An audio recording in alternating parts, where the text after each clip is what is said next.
वहीं इसी बीच मध्य प्रदेश के दौरे पर प्रधानमंत्री मोदी इस वक्त हैं। बैतूल पहुंचे हैं पीएम मोदी। थोड़ी देर में जनसभा को संबोधित करेंगे प्रधानमंत्री मोदी। सीधा आपको तस्वीरें दिखा रहे हैं मध्य प्रदेश से।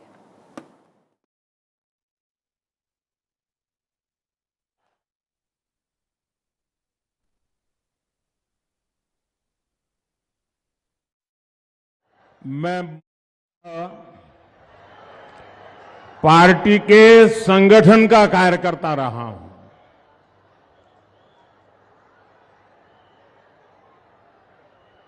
कितना ही बड़ा नेता क्यों आता हो,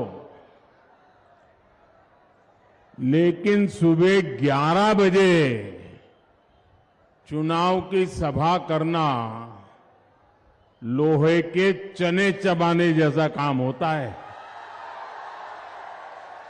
लेकिन आपने जो कमाल किया है, मैं देख रहा हूं वहां ऊपर तक पीछे लोग दिख रहे। पता नहीं उनको सुनाई देता होगा या नहीं देता होगा। ऐसा प्यार, इतने आशीर्वाद, मैं जितना आपको नमन करूं उतना कम है। मैं कार्यकर्ताओं का भी अभिनंदन करता हूं कि आप सुबह सुबह और इतने दूर सुदूर क्षेत्रों में, वो भी दिवाली रह गए दूसरे तीसरे दिन, ये बहुत बड़ा कमाल का काम आप कर रहे हैं।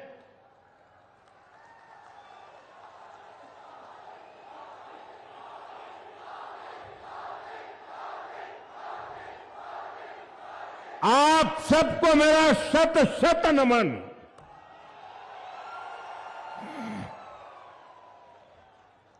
ये एक तरह से एमपी के चुनाव में मेरी जनसभाओं का आखिरी दौर है। कल शाम को प्रचार अभियान पूरा हो जाएगा, लेकिन मैं कल भगवान बिरसा मुंडा जी के जन्म स्थान पर हूं।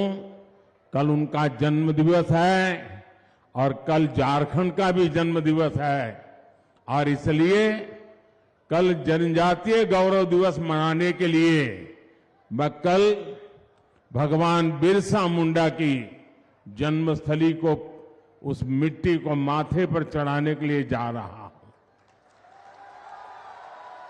और इसलिए एक प्रकार से आज का दिवस इस चुनाव अभियान का मेरा मध्य प्रदेश का आखिरी दिवस है। और उस समय आपने एक कमाल करके दिखाया है, ये मेरे लिए यादगार दृश्य है जी। बीते दिनों मैं राज्य के कोने कोने में गया हूं। भाजपा के प्रति जो स्नेह है, जो विश्वास है, वो अभूतपूर्व है। आपके इस उत्साह ने, इस जोश ने मध्य प्रदेश में तय कर दिया है, फिर एक बार,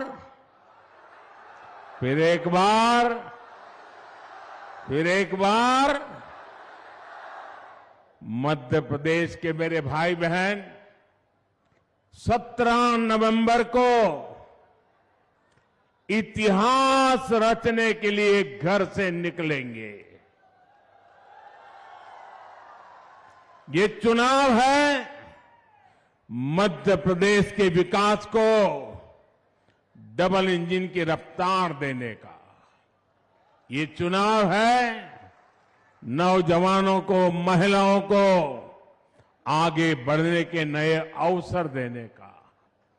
ये चुनाव है कांग्रेस के लूट और भ्रष्टाचार के पंजे को फिर कभी भी मध्य प्रदेश की तिजोरी पर हाथ न लगा देने का। आपको याद रखना है, कांग्रेस का पंजा छीनना जानता है, लूटना जानता है। और आपका तो अनुभव है, जहां जहां कांग्रेस आई तबाही लाई। मेरे परिवारजनों, जैसे जैसे 17 नवंबर की तारीख नजदीक आ रही है, वैसे वैसे कांग्रेस नेताओं के दावों की पोल खुलती जा रही है। आज हमें पूरे एमपी से रिपोर्ट मिल रही है कि कांग्रेस ने हार मानकर खुद को भाग्य भरोसे छोड़ दिया है।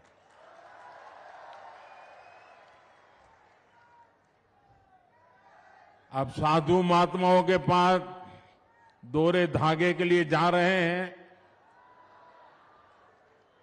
कुछ नसीब खुल जाए। और कांग्रेस के जो पुराने लोग हैं वो तो कहीं नजर ही नहीं आ रहे। आधे अधूरे मन से वो बेचारे जाते, अब क्या करें। कांग्रेस के कई लोग तो ठान करके घर बैठ गए हैं, उनका बाहर निकलने का भी मन नहीं कर रहा है। हर कांग्रेस को लगता है किस मुंह से इन लोगों की बात करें। कांग्रेस ने मान लिया है कि मोदी की गारंटी के सामने कांग्रेस के झूठे वायदे एक पल भी टिक नहीं सकते हैं। साथियों, मोदी की गारंटी का मतलब क्या होता है? आज पूरा हिंदुस्तान जानता है, अरे पूरी दुनिया भी मानती है कि मोदी की गारंटी मतलब गारंटी पूरा होने की भी गारंटी।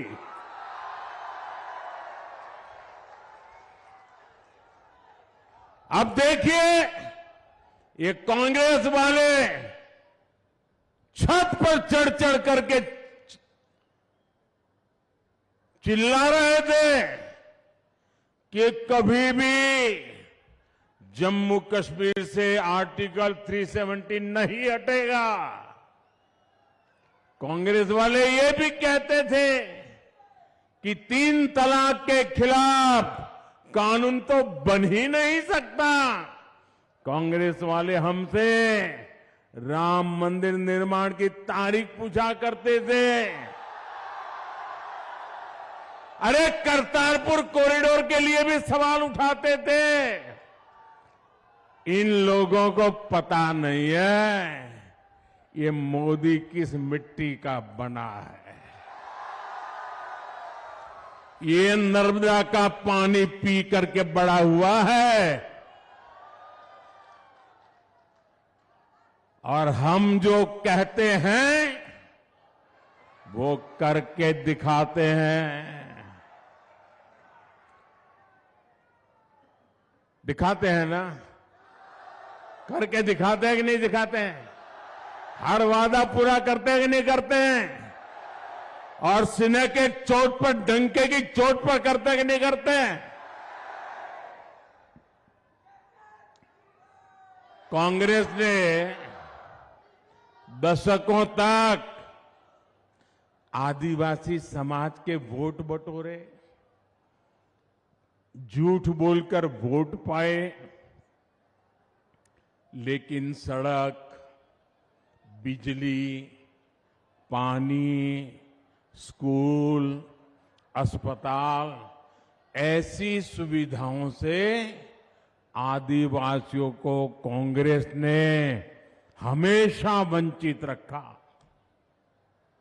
आप याद रखिएगा, कांग्रेस जो वायदा करती है वो कभी पूरा नहीं करती है। आपको याद होगा पिछली बार कर्ज माफी का वायदा सरकार बनने के डेढ़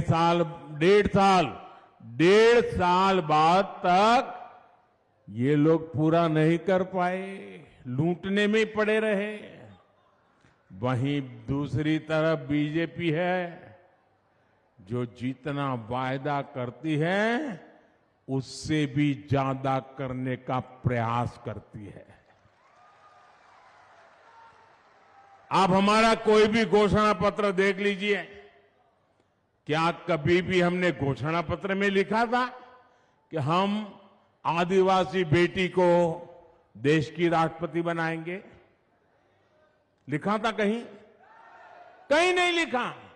लेकिन हमारे दिल में आपकी जगह है और इसलिए जब मौका आया तो भाजपा आदिवासी गौरव को मान देती है, आपकी भावनाओं को समझती है और इसलिए एक आदिवासी बेटी, गांव में पैदा हुई बेटी, गरीब परिवार में पैदा हुई बेटी द्रौपदी मुर्मू जी आज देश की राष्ट्रपति है और देश का नेतृत्व कर रही है।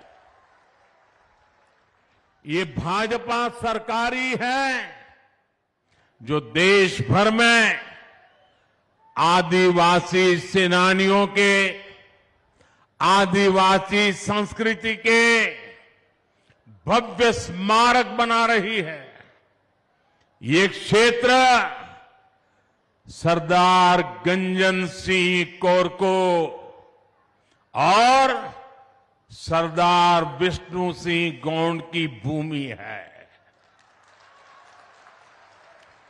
कांग्रेस ने कभी ऐसे वीरों को याद नहीं किया। कुछ दिन पहले जबलपुर में रानी दुर्गावती के शौर्य और गौंड संस्कृति को प्रदर्शित करने वाले भव्य स्मारक का शिलान्यास करने का आप सबने मुझे सौभाग्य दिया है। और कल जैसा मैंने कहा, पूरा देश भगवान बिरसा मुंडा के जन्म दिवस को जनजातीय गौरव दिवस के रूप में मनाएगा। और कल जनजातीय गौरव दिवस पर आदिवासी समाज के विकास के लिए 24,000 करोड़ रुपए की एक बहुत महत्वपूर्ण योजना भी केंद्र सरकार शुरू करने जा रही है। साथियों, गरीब कल्याण की योजनाओं के लिए भाजपा सबसे आगे बढ़कर काम करती है। मेरे गरीब भाई बहनों की चिंता को समझते हुए हमने मुफ्त राशन की योजना लागू की।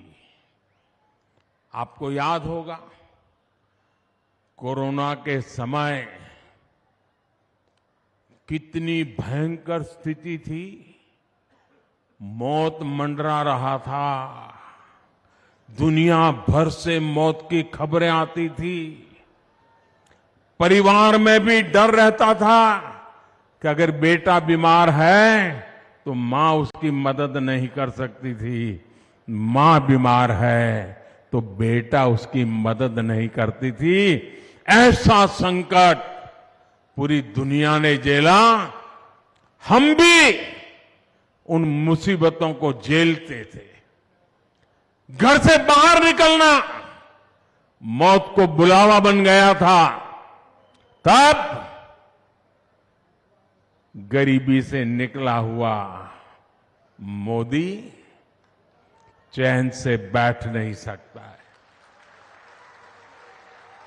मेरे देशवासियों को मैं उनके नसीब पे छोड़ नहीं सकता।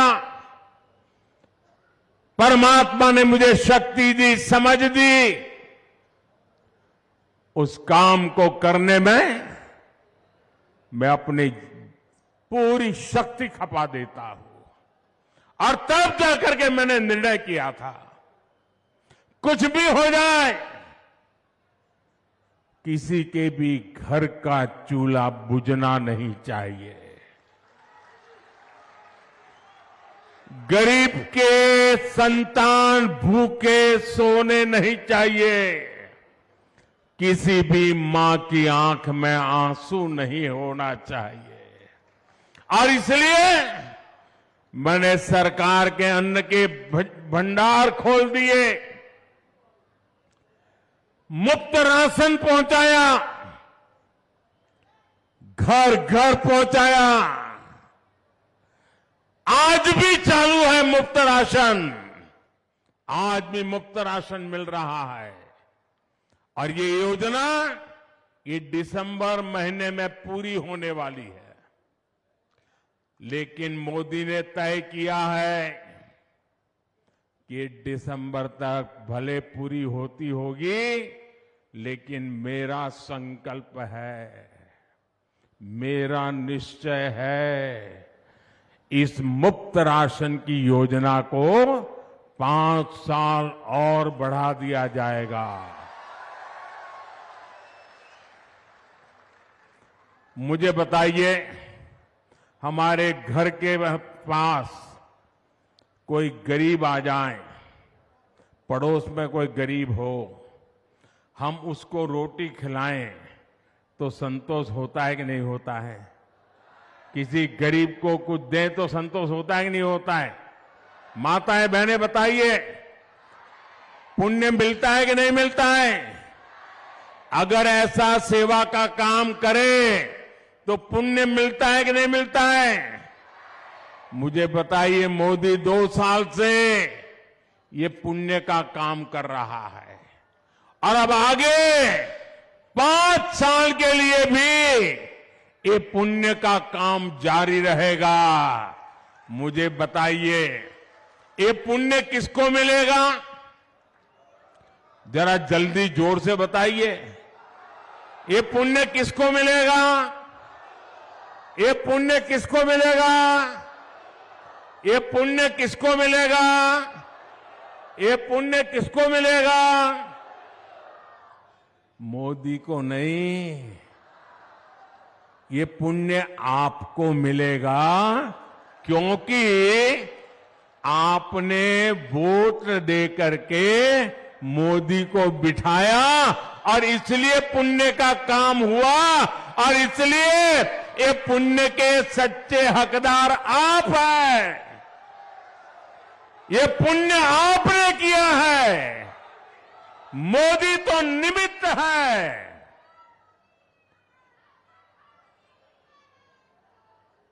आप मुझे बताइए, गरीब के पास पक्का घर हो, गरीब के घर में भी शौचालय हो, घर में गैस की सुविधा हो, बिजली भी आती हो, पानी का नल हो और नल में जल हो, कौन परिवार होगा जो ये नहीं चाहता होगा? हर कोई ये चाहता है कि नहीं चाहता है? चाहता है कि नहीं चाहता है? और क्या मोदी के आने के बाद ही लोगों के मन में इच्छा जगी क्या? पहले भी चाहता था कि नहीं चाहता था? चाहता था कि नहीं चाहता था? लेकिन पहले वाले सोए पड़े थे। ये गरीब की मां का बेटा जो गरीब की जिंदगी जी करके आया था, वो उसने तय किया गरीब की आवश्यकताएं क्या होती है, उसको मैं पूरा करूंगा और मैं कर रहा हूं। गरीब की सेवा का एक काम मोदी पूरे समर्पण भाव से कर रहा है। आज भाजपा सरकार आपका हक समझकर ये सुविधाएं दे रही है। जब ऐसे काम होते हैं तभी देश को भरोसा होता है कि मोदी की गारंटी, यानी हर गारंटी पूरा होने की गारंटी। साथियों, मध्य प्रदेश भाजपा ने हर क्षेत्र, हर वर्ग के लिए शानदार संकल्प पत्र जारी किया है। मैं मध्य प्रदेश भाजपा के नेतृत्व को बधाई देता हूं। ये संकल्प पत्र मध्य प्रदेश के लोगों का विकास पत्र है। हर आदिवासी बाहुल्य ब्लॉक में एकलव्य आवासीय विद्यालय, हर आदिवासी जिले में एक मेडिकल कॉलेज, लाडली बहनों को आर्थिक सहायता के साथ साथ पक्के आवास, धान और गेहूं, किसानों के एमएसपी के लिए भी एमपी भाजपा की गारंटी की वाहवाही हो रही है। चारों तरफ जय जयकार हो रहा है। वन उपजों को लेकर, तेंदुपत्ता की खरीद को लेकर जो संकल्प लिया गया है, उससे भी बहुत सारे आदिवासी परिवार को लाभ होगा। कांग्रेस तो अपने जमाने में, आज जो भाषण झाड़ते हैं ना नेता उनके आकर के, उनको उनके अपने पापों की भी याद नहीं है। कांग्रेस तो सिर्फ, आप हैरान हो जाएंगे सुनकर के, 6 या 7 वन उपजों पर ही एमएसपी देती थी। जरा बोलेंगे कितनी वन उपज को एमएसपी देती थी? कितनी? सब बोलिए जरा, कितनी? 6 या 7? कितने? जबकि भाजपा वन उपज, कितनी वन उपज को एमएसपी देती है मालूम है आपको? 90 वन उपज को ये भाजपा एमएसपी देती है। कितने? साथियों, हमारे देश में करीब 2.5 करोड़ ऐसे छोटे किसान हैं जो मोटा अनाज उगाते हैं। मोटा अनाज उगाने वाले ऐसे करोड़ों छोटे किसानों के बारे में पहली बार भाजपा ने ही सोचा है।